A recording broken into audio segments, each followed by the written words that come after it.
They made no pretense that they were trying to emulate the reggae stars or the reggae performers. They were white people playing reggae, hence the title of the album, Regatta De Blanc, White Reggae.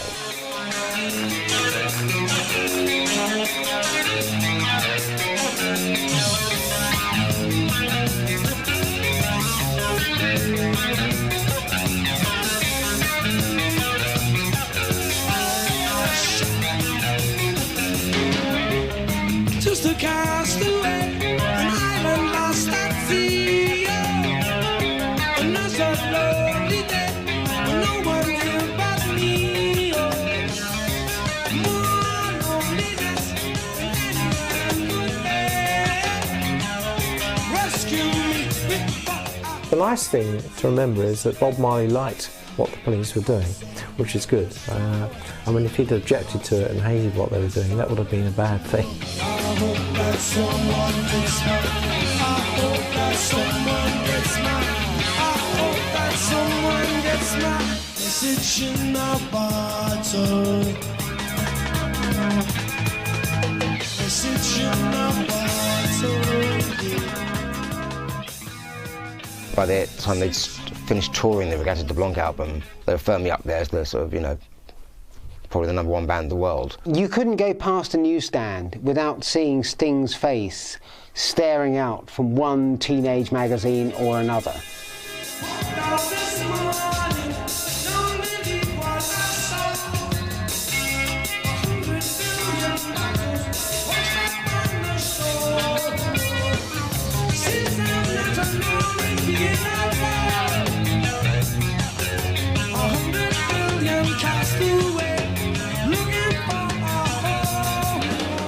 We were like hippies, really, like, you know, what the hippies were supposed to be all about, sharing and loving and being together, one for all for one. It didn't last long because business got in, you know, but that's what I liked the most about those years. And with the Police, it was that at the beginning. I mean, you know, like, you find 3 mates, 2 mates first and then 3 in another part of the world, and, you know, it was just wonderful.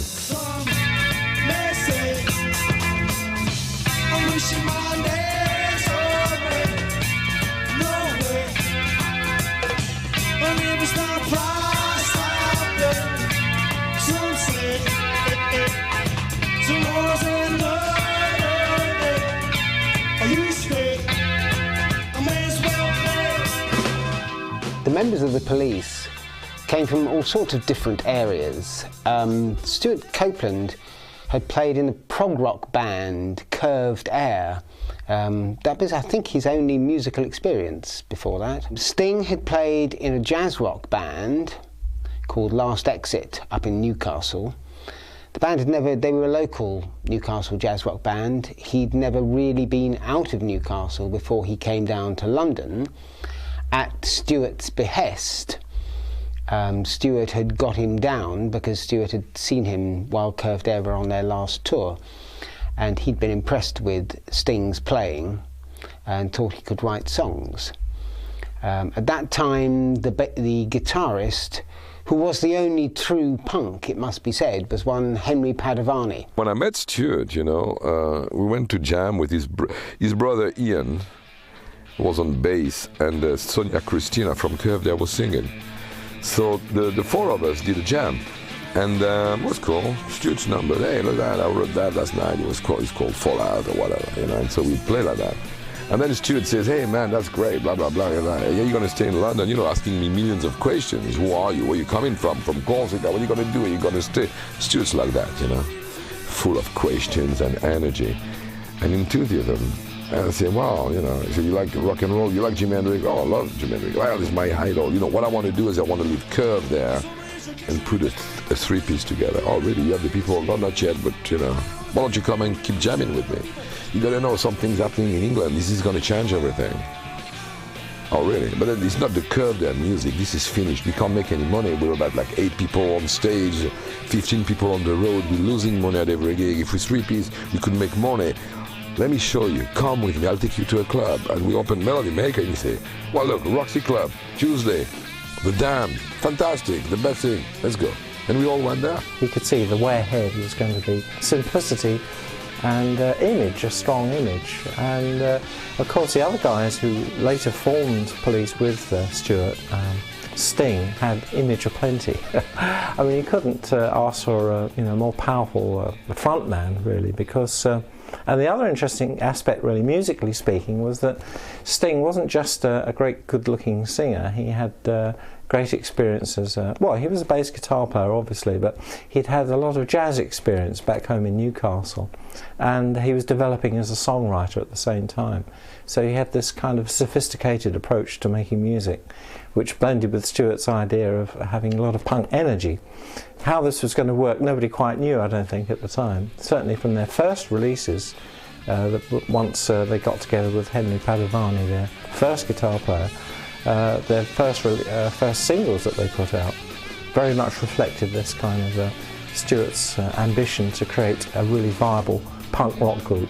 So it took a while for them to really evolve what everybody knew as the Police sound, and but it was very quick, very fast, as befitted the times, really.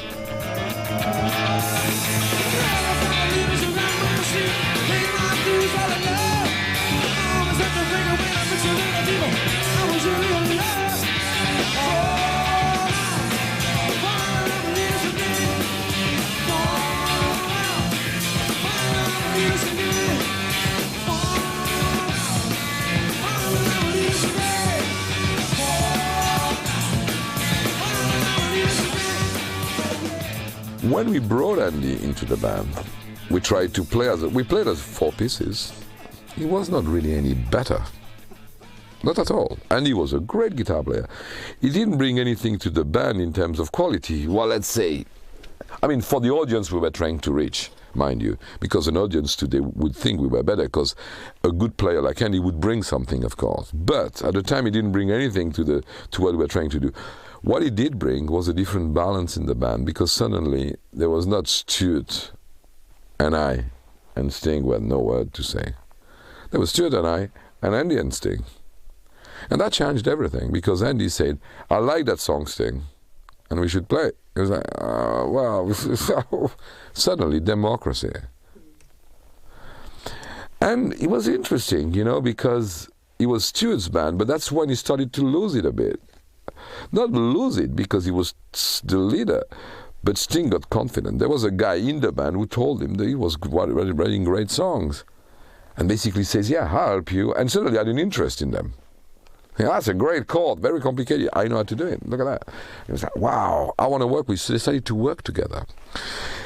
And that's where we became different.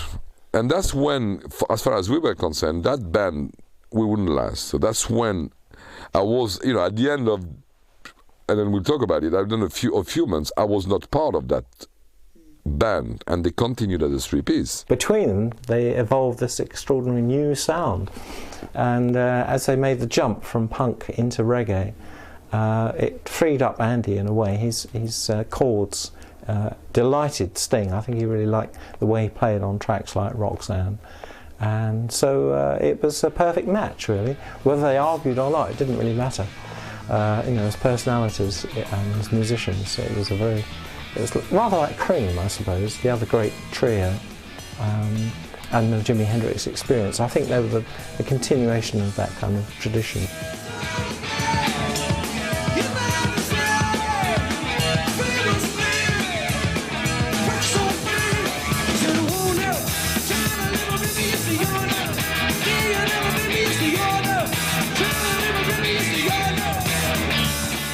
I came up with something very fresh and new, and it's hard to actually sort of pin it down to, because it was reggae influenced, but it wasn't obviously reggae. It was pop, but it was not straight ahead sort of pop. It was rock, but without kind of, you know, crashing big thrashy metal guitars or anything. So musically, it was just kind of sort of somewhere in the middle of reggae, rock, again a little bit of new wave sort of elements and post-punk sort of attitude.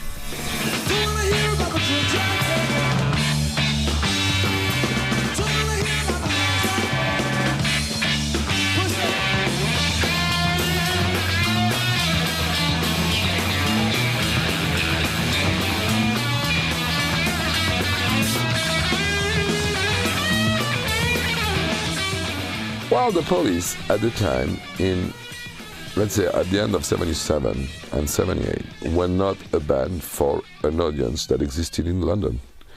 They were experimenting with reggae, with different kind of attitude, plus, again, in London, maybe unfortunately, it was unfair, but people knew that suddenly the band that was left was Stewart from Curve there, Sting from Last Exit, jazz rock band from Newcastle, and Andy Summers, older than anybody in town, who had played with Kevin Ayers and all those guys. How uncool do you want to be? Well, in the eyes of the enemy, it was the worst band in England. You know, nobody liked the Police. Because it's always a struggle to launch a new band in London. There's this kind of built-in sort of ho-hum, we've seen it all before, attitude. Even groups like Led Zeppelin were bashing their heads against the wall when they started 10 years earlier. And I think probably the Police felt the same thing. They'd be playing small clubs like the Marquee and, you know, going around playing for students and hoping to get recognised and getting press coverage. But in America, they came without any sort of baggage. People didn't really know who they were. They just heard the music and they saw the people. That's when Miles Copeland comes in. But he was just the last guy that kind of, at least you can help. If you're not going to manage us, help us. Because nobody wants to. Miles came in, listened to the songs and said, this is crap as well. He said, guys, but what did you change? You should have had Henry in there, blah, blah, blah. And, you know, all the band was like, just like so depressed, thinking, that's it. The band's splitting now. This is it. After this, we lost money. We wasted all these things. We're going to become session players. So the engineer put a tape on, and the song that came in the studio was Roxanne. So, you know, Sting was probably thinking, this is it. They're going to tell me I just, like, got it wrong once more, you know. And Miles listened to the song and said, well, I like that. Do you have any more like that? That kind of reggae-ish feel is cool. It's very interesting. He says, well, you know, Sting says got plenty, but... And Stuart's like... And Miles says, look, I love this shit. I'm going to go to a record company and get you a deal. He was like, wow. So suddenly, somebody got interested. Miles took a cassette, went to A&M, and A&M refused. The thing is, like, people have to know, and Miles says, look, you got to give me a deal. And he said, but we don't like this. And Miles insisted and insisted and insisted. And A&M signed the band, recorded Roxanne, put it out as a single, and he flopped. And Miles says, look, guys, I still think it's great. I got another idea. We're going to go to America.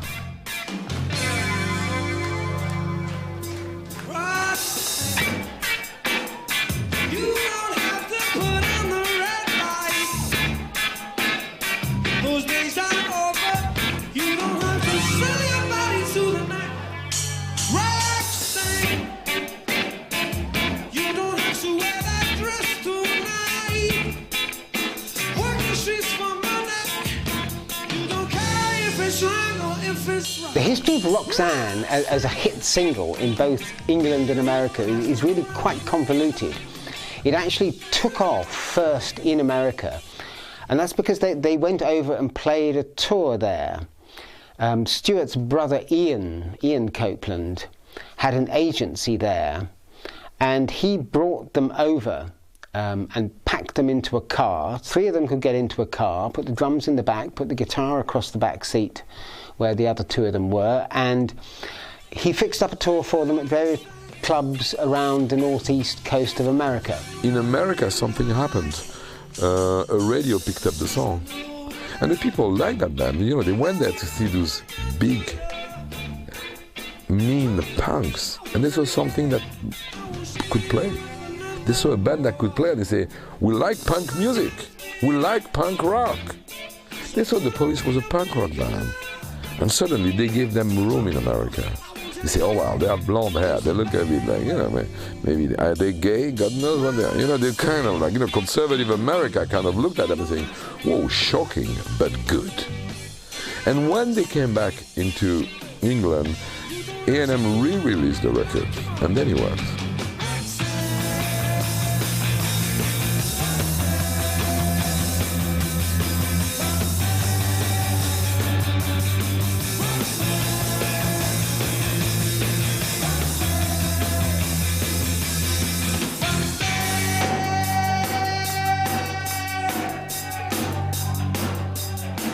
It's one of those wonderful songs that just pop up out of nowhere, although in this case Sting was inspired by a trip to Paris. The police went to France to play a gig where there was nobody there, so it was all rather depressing.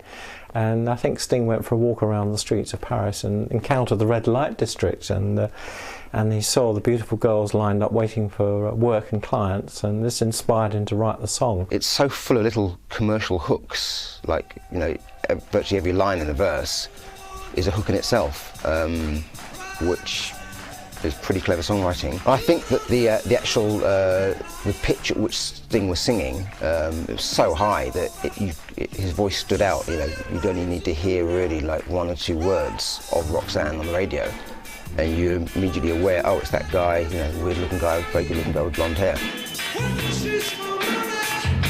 You don't care if it's wrong or if it's right.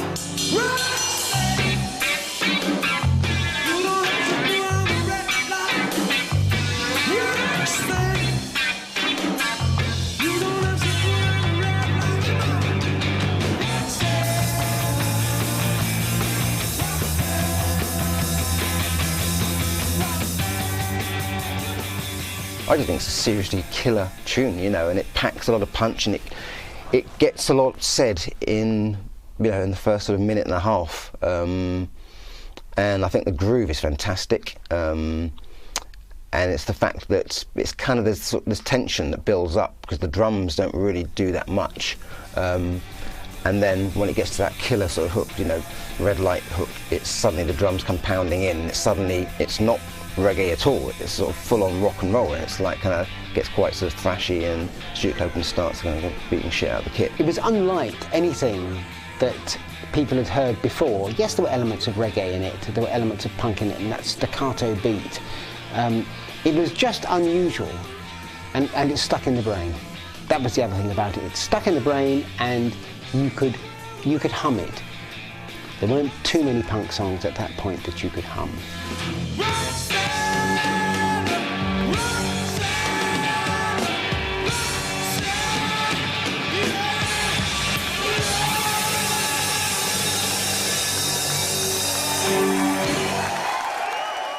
Well, of course, Outlandos d'Amour, which was their debut album, presented the whole package. You saw on the cover these memorable pictures of the 3 blonde young guys. I think they'd actually dyed their hair, hadn't they? Apart from Stewart, who was a natural blonde, I think Sting and Andy had to dye their hair blonde. So there's a lot of excitement about the band, and they had the right credentials and the right roots. You know, they came, although they were posing as a punk rock band initially, I think people realised very quickly that they were rather more than your average punk rockers. They had a lot to say and a lot to sing about and perform.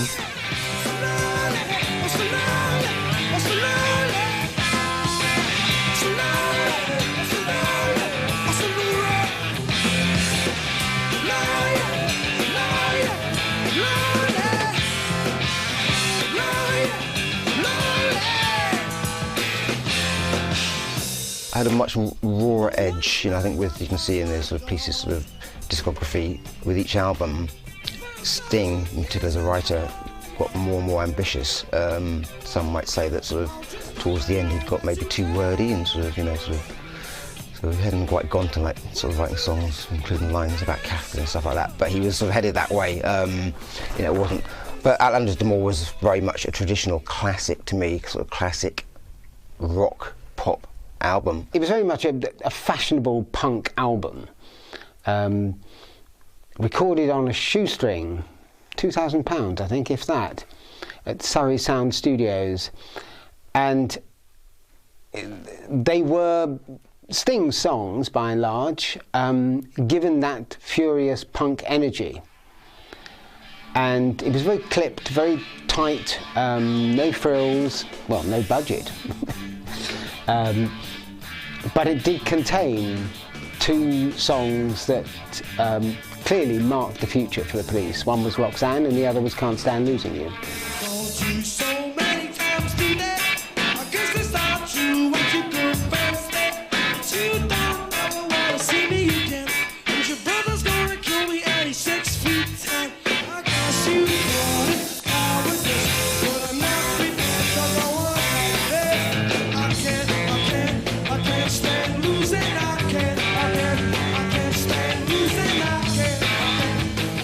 I Can't Stand Losing You is in many ways, I suppose you could call it the perfect pop song, because although it has a lot of powerful energy, and but it's I think people like the fact that it's almost like a suicide note in a way. It's got that kind of attacking sort of dramatic. I mean, I think probably Sting's acting ambitions and roots come out in a lot of his lyrics. So when he's writing it, it's almost as if he's writing dialogue in perhaps a sketch or a play. I mean, he's addressing his remarks to somebody in particular, so you get that personal contact. It was very smart for the time that it came out. And I think this is the other point about the Police, is that they hit the zeitgeist in that manner, that there was the energy of punk roaring everywhere. What the Police did was to make songs out of it. It marries rock, pop and kind of quasi-reggae. And it follows the same patterns and the same sort of template blueprint as a lot of other Police songs, but I think that was the first one where Sting probably wrote it and knew that he'd written a very, very big hit.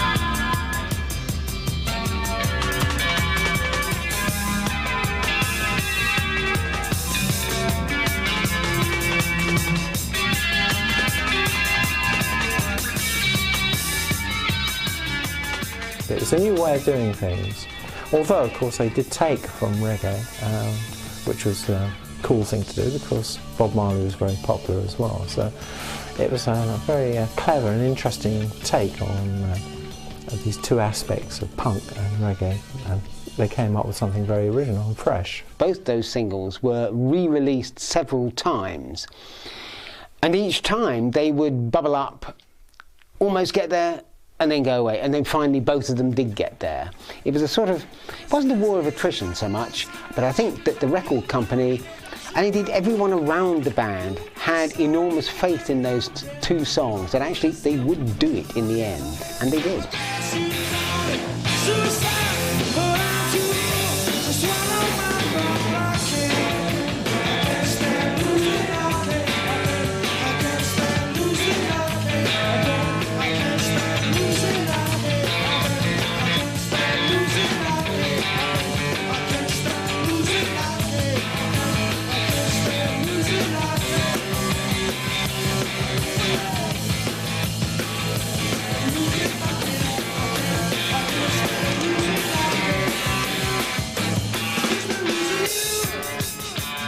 The way they approached album making was, well, it could be quite difficult. I mean, they used to complain bitterly about having tremendous pressure in the studio. If Sting only turned up with one song and they had an album to make, it will be a lot of pressure on Andy and Stewart. And Stewart's songs, to be fair, weren't that great. Most bands have their first album, it's all inside them. It just pours out.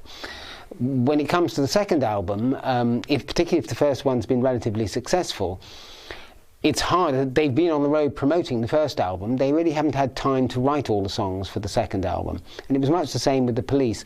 They had about half the album, 2/3 of the album, but there were still gaps. I think at one point they even thought of re-recording their very first single, Fallout. With the Regatta De Blanc album, you got a very, very confident band, because they knew that not all the people had sort of bought the first album and liked the band, and it was very exciting and fresh. So I think the songs were written with a lot more confidence, because they knew that the chances are millions of people would go out and buy this album. Just a castaway, an island lost at sea. Another lonely day when no one here but me.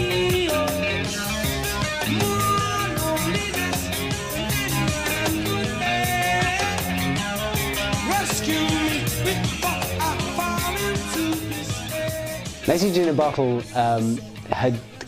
was one of the songs that they did already have. It was a riff that Sting had had for several months, actually quite soon after the first album. and he'd been toying around with it, and it's one of those things that just developed over the course of months. The riff got turned inside out, little bits got added, taken away, until finally there was a structure of a song. But I think what makes that song is Stewart's drumming. Stewart's drumming on that song is phenomenal, and it really sets the tone for the whole thing. This is where he developed his own style, using the butt end of the stick, tapping on the rim shot, so you get that kind of random percussive effect, which nobody else had been doing really, except in the jazz world. People like Art Blakey had used that technique as an offbeat mainly.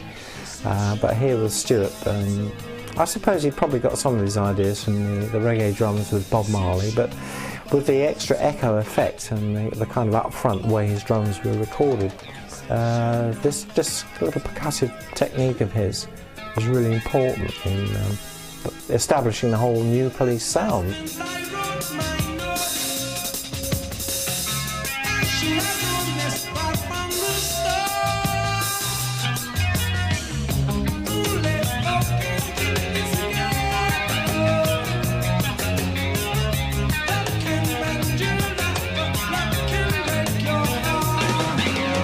When they started getting reggae rhythms together, Stewart's drumming really responded to that.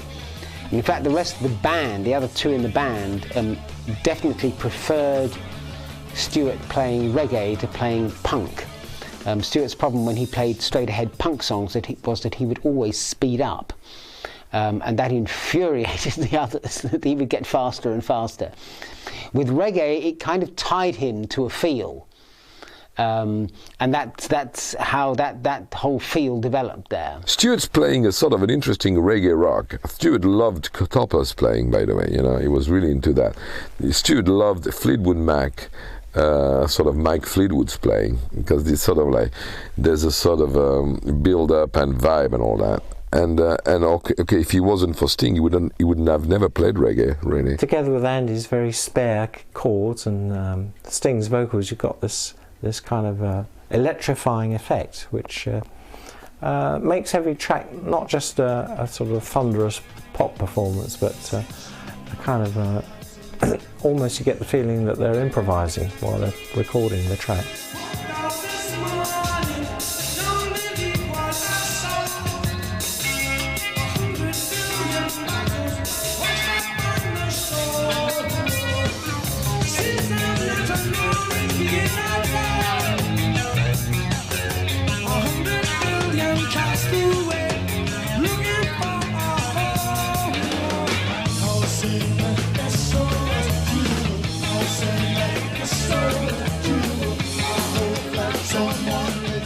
It's got everything really.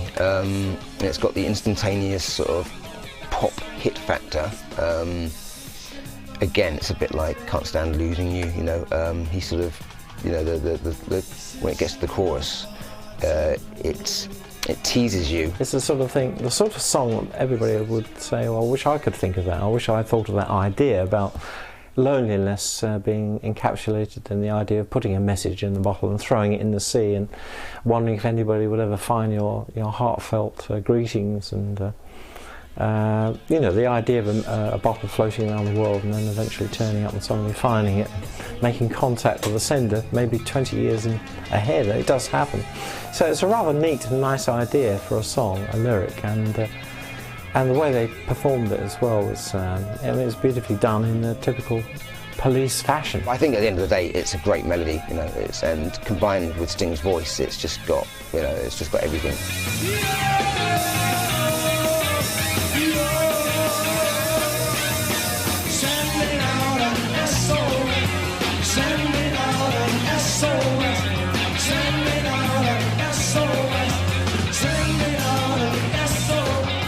The interesting thing about Sting's vocals, of course, is that very high-pitched kind of feminine vocal style that he employed a lot with the Police.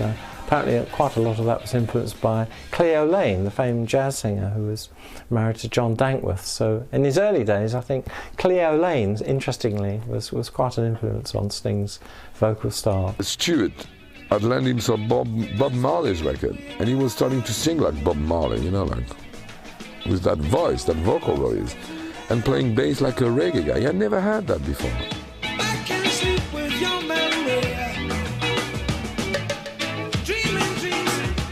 used to be. When she left, I was cold inside. The look on my face was just pride, yeah. No regrets, no love, no tears. Living on my own, the least of my fears.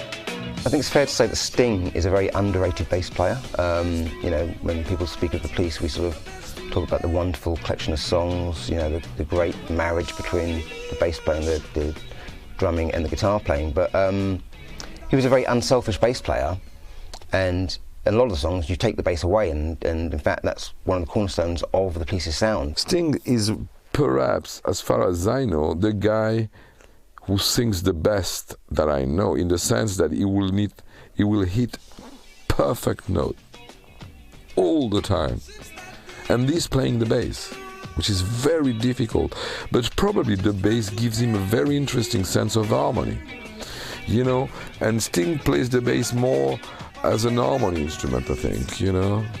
It's no, the guy is extremely talented. He understands harmony so well. Just the same, all rules for the same old game. All I get was heartache. All I made one mistake, oh yeah. The bed's too big without you. The bed's too big without you. The bed's too big without you, yeah. The Bed's Too Big Without You. As a stage number, it allowed them to stretch out in a way that some of the other songs didn't, some of the other songs were very tightly structured, and there wasn't a great deal of room for movement. The Bed's Too Big Without You could expand, and it was a very definite, that was probably the strongest reggae rhythm on the whole album. This reggae thing, this Bob Marley thing, this record that Stewart gave him, help him in a direction, but eventually he showed that he can write in all kind of styles. I mean, and you know, and Sting is a musician, songwriter. This is what Sting is about. He couldn't have written those songs, I think, without having been in the Police, in the band. It was, you know, the groove of the band, and the sort of, you know, the sort of the tightness. You know, they'd work very hard and they'd rehearse a lot, and they were a very tight band. So I think his songs wouldn't have been born, you know, some of the classic sort of Police songs, without Andy Summers and Stewart Copeland's input in terms of musicians as band members.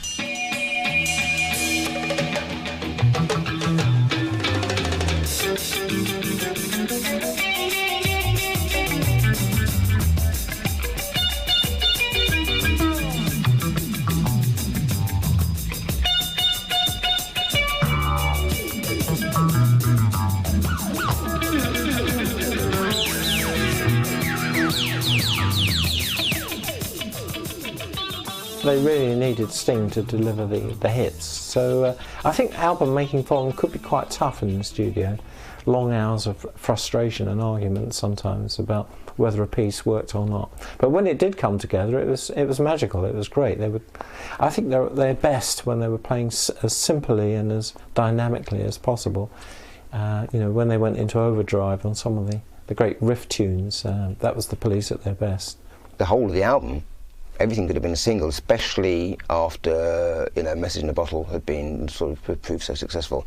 You know, the musical world was just totally, you know, at the feet of the Police. They were like sort of probably the most happening band in the world because they were exciting. They were a live rock band, so they weren't just a pop act that you could sort of enjoy their songs on the radio. They were out there already starting to do kind of, you know, arenas and up, and they weren't quite doing stadiums at that point, but you know, they had a very big audience. So I think it's a very clever record, and I think the single sort of unfolded, you know, they showed themselves.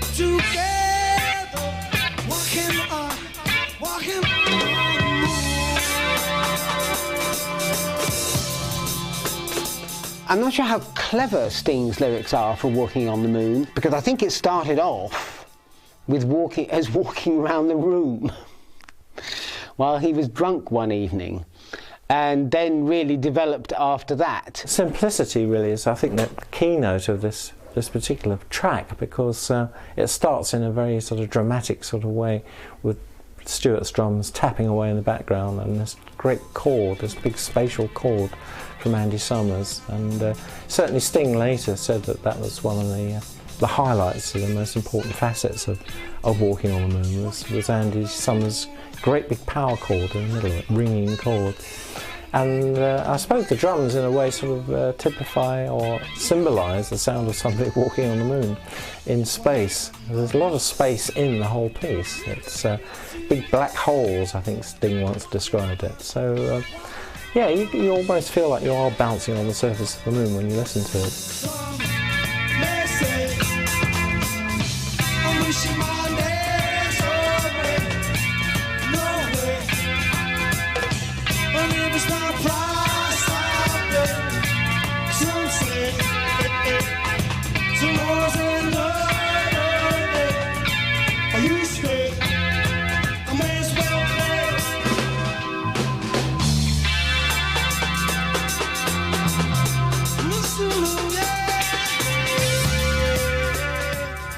The other good song off the album, I always think, is Death Wish, which is a kind of almost metallic reggae sound to it, a very harsh sound, with Andy Summers using very clipped guitar sounds to drive the rhythm along.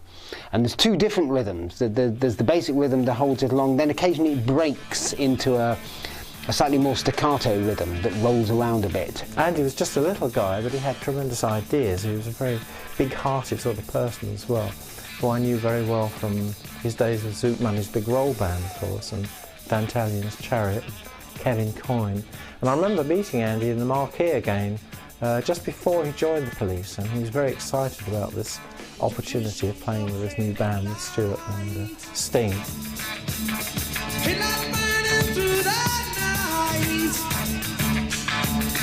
Never thought I'd see the day.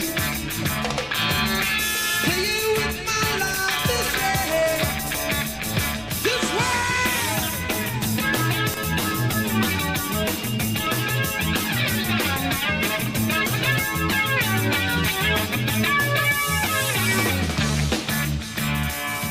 At the end of the day, one played reggae and the other one kind of rock reggae drumming. But Andy, nobody played guitar like that before, because he was very technical. Andy is an incredibly good guitar player. I mean, that's why he was doing sessions. I mean, he was playing blues with Alexis Corner. He was playing jazz with Kevin Ayers. I mean, he was like he could play, and he was interested at the time in effects and all. This echo and these flanges and all these effects that he put in, and he only put them in because he was an older player. His own talent flowered and blossomed with the Police, because he'd had all these years of experience. He'd been playing since he was 17 back in the 60s, R&B and jazz, and not really a heavy rock guitar player. He was never or blues guitar player. He was never like Eric Clapton or Jeff Beck. He always was a more of a chords man. He loved coming up with interesting inversions and interesting jazz chords. And of course that was perfect with Sting's interest in jazz and Stewart's sophisticated kind of drumming. I take up and too fast. Judgment that could be my last. I'll be wiped right off the slate. The way to cook, I'll be late.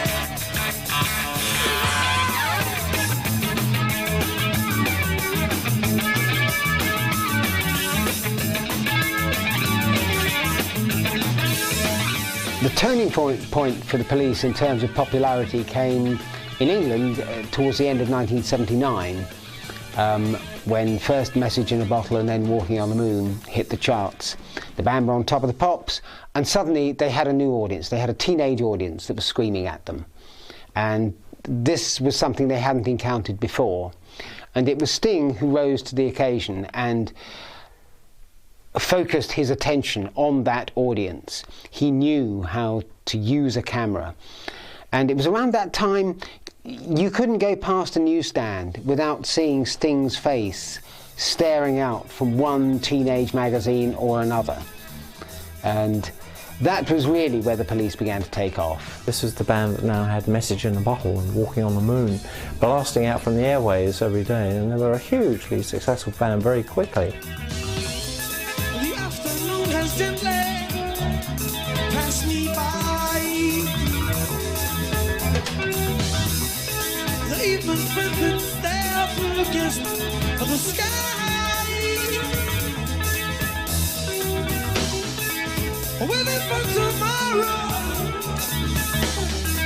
It's just another day. Was I with this yesterday? Goodbye. The strong points of Regatta De Blanc are that it really introduces the Police sound. It confirms the Police sound. It takes it, it moves on from the first album. It slaps the Police style down clearly on about 5 or 6 tracks. The weak points of the album is that it should have been more coherent as an album. With more time, probably not a great deal more money necessarily, but with a bit more time and a bit more thought, it could have been a better rounded album. It would have been more cohesive. But having said that, it did the job perfectly. By the time they'd finished touring the Regatta De Blanc album, they were firmly up there as the sort of, you know, probably the #1 band in the world. I think that the Zenyatta Mondatta album did then further cement them in terms of as a stadium act. You know, I think they sort of started flying around their own jets and they were just doing stadiums. They wouldn't, you know, literally, there was no point in trying to do an arena or play to like 10, 12,000 people.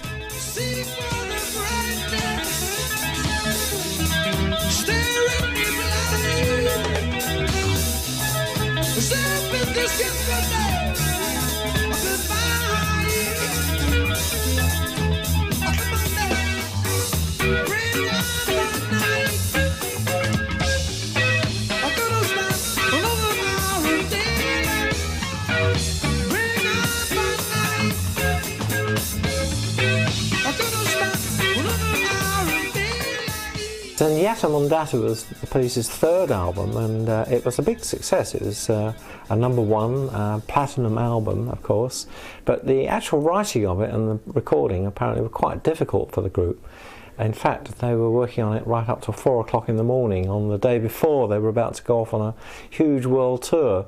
And Stewart later said that it was really hard work just getting the whole thing together. I don't think that the Zenyatta Mondatta album, it's a great album, but I think that on this album we hear a band that have become ludicrously successful worldwide and enjoying all the accolade, enjoying, you know, the position, sort of basically #1 band in the world.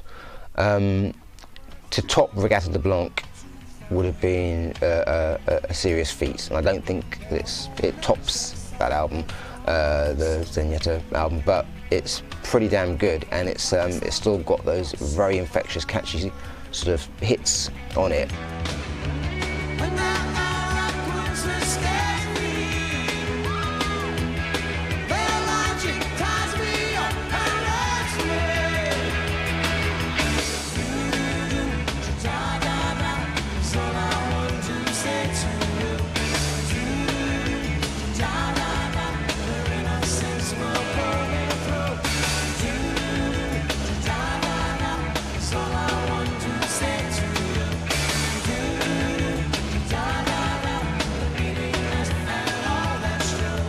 Personally, for me, I find Regatta De Blanc is a better album than Zenyatta Mondatta, because the good songs are so good and they're so raw and powerful. It's sort of the Police naked, if you like. It's finding their style, and it's in the first flush of it. It doesn't quite have the depth, I think, of Regatta De Blanc. You know, Regatta De Blanc in that it's got all the big sort of kind of pop hits. It's also got a lot of depth about it, and it's a pretty serious body of work. To me, Zenyatta, much as I like some of the material on it, I know that there was already kind of, you know, cracks starting to appear in the band. I think people thought it would go on forever and that they would go on making more and more brilliant albums, but of course they couldn't do that. Nobody can be that creative in that kind of environment all the time. And I think we saw with the third album, it was becoming hard work for them.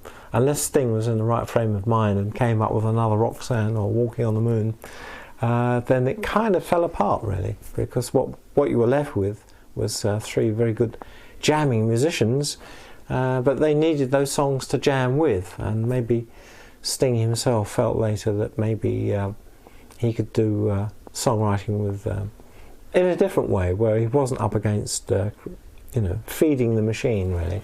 I think that was probably sowing the seeds for the eventual demise of the band. A band is just this normal thing, you know. Every band's the same. You don't know the end of the story, you just got to leave it to the fool. It's easy to tell the story afterwards.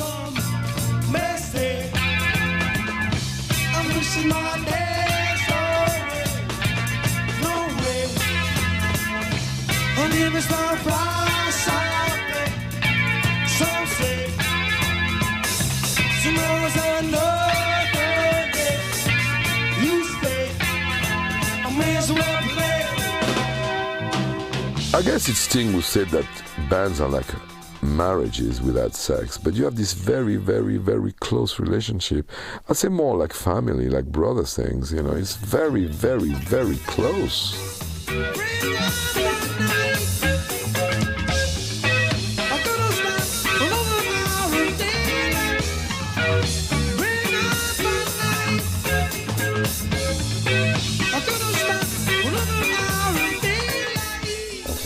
Translation of Regatta De Blanc is white reggae, and you know, we touched on earlier on about sort of talking about the Police, the reggae influence in there.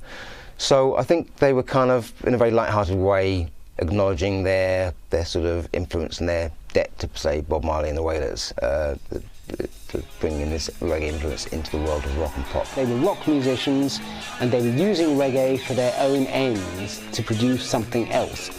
It made a particular form of reggae, and it was what everybody else, they could see the reggae element in it. But in fact, it was different in the way that it happened, and that's what gave them their unique slant. Just a castaway, an island lost at sea, another lonely day, when no one here but me.